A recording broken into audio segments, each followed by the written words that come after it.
नमस्कार, my self doctor Seema Sharma, assistant professor SD government college Beawar. आज हम नातेदारी के नियामक व्यवहार या रीतियों के बारे में पढ़ेंगे। जब हमारा किसी व्यक्ति से संबंध बन जाता है तो वह यहीं तक सीमित नहीं रहता, वरन उस रिश्ते से संबंधित एक विशिष्ट प्रकार का व्यवहार भी पनपता है। विभिन्न प्रकार के संबंधियों के प्रति हमारे व्यवहार भिन्न भिन्न तरह के होते हैं।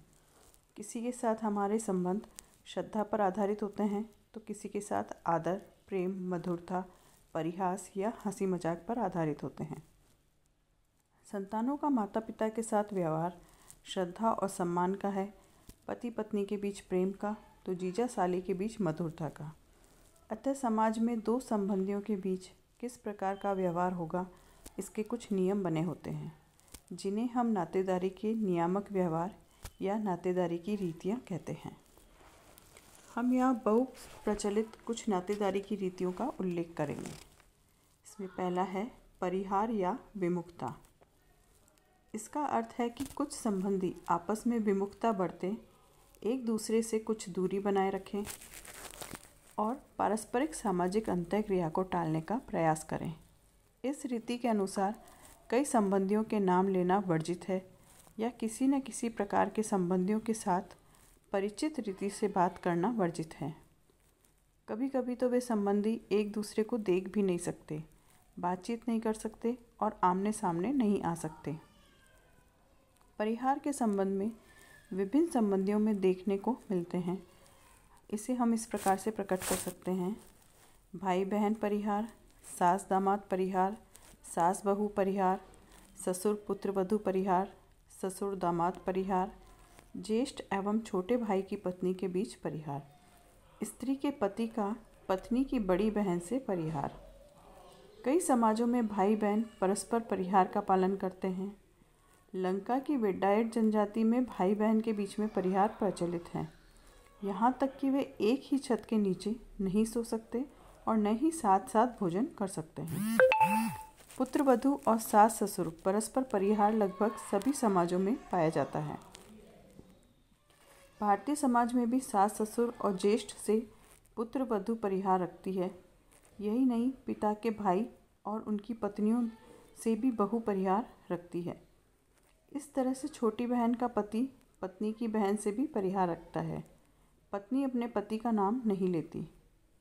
अब प्रश्न यहाँ ये उठता है कि विभिन्न संबंधियों में इस प्रकार के परिहार क्यों प्रचलित हैं। इसको स्पष्ट करने के लिए अलग अलग मत प्रकट किए गए हैं।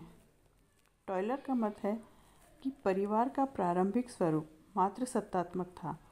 ऐसे परिवारों में दामाद बाहर का व्यक्ति होने से एक अपरिचित व्यक्ति था, अतः वह अपनी पत्नी के साथ रहने को आता था तो उसे सास के साथ प्रतिबंधित व्यवहारों का पालन करना पड़ता था। पितृसत्तात्मक परिवारों में भी ससुर वधू परिहार इसी तरह पनपे हैं। परिहास या हंसी मजाक के संबंध। परिहास संबंध परिहार से ठीक विपरीत हैं, जिसमें संबंधों की घनिष्ठता पाई जाती है। परिहास के अंतर्गत दो रिश्तों के बीच परस्पर हंसी मजाक, गाली गलौज और एक दूसरे की संपत्ति को नुकसान पहुंचाना आदि का समावेश होता है। इस प्रकार के व्यवहार प्रमुखतः विवाह संबंधियों के बीच पाए जाते हैं। ये संबंध इस प्रकार हैं: जीजा साली संबंध, जीजा साला परिहास, देवर भाभी परिहास, ननंद भाभी परिहास, मामा भांजा परिहास, दादी पोती परिहास, दादा पोता परिहास, चाचा भतीजा और फूफा भतीजी परिहास आदि। जीजा साली परिहास और जीजा साला परिहास, देवर भाभी और ननंद भाभी के बीच हंसी मजाक के संबंध कई समाजों में प्रचलित हैं। इस प्रकार के संबंधों में हंसी मजाक ही नहीं, वरन कभी कभी एक दूसरे की संपत्ति को नुकसान भी पहुंचा देते हैं। अगला है माध्यमिक संबोधन या अनुसंतति संबोधन। कई समाजों में ऐसे नियम हैं जहां संबंधी को उसके नाम से पुकारना मना है। उसे पुकारने के लिए किसी अन्य व्यक्ति को माध्यम बनाया जाता है, इसलिए इसे माध्यमिक संबोधन कहते हैं। उदाहरण के लिए भारतीय समाज में एक स्त्री अपने पति को पुकारने के लिए पुत्र या पुत्री का नाम लेकर पुकारती है, जैसे रामू के पिताजी, राधा की माँ, इस तरह से।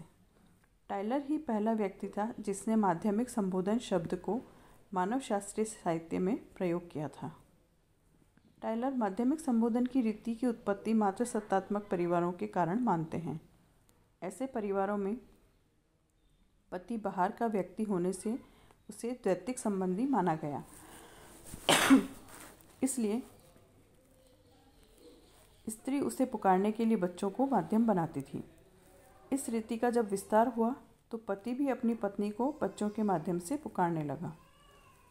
कुछ समाजों में इसका कारण स्त्रियों की निम्न सामाजिक स्थिति तो कुछ अन्य समाजों में पुरुषों की निम्न स्थिति रही है। कई समाजों में विकसित भाषा और शब्दों की कमी के कारण पृथक पृथक संबंधियों को पुकारने के लिए विभिन्न शब्द संज्ञाओं की कमी ने इस प्रथा को जन्म दिया।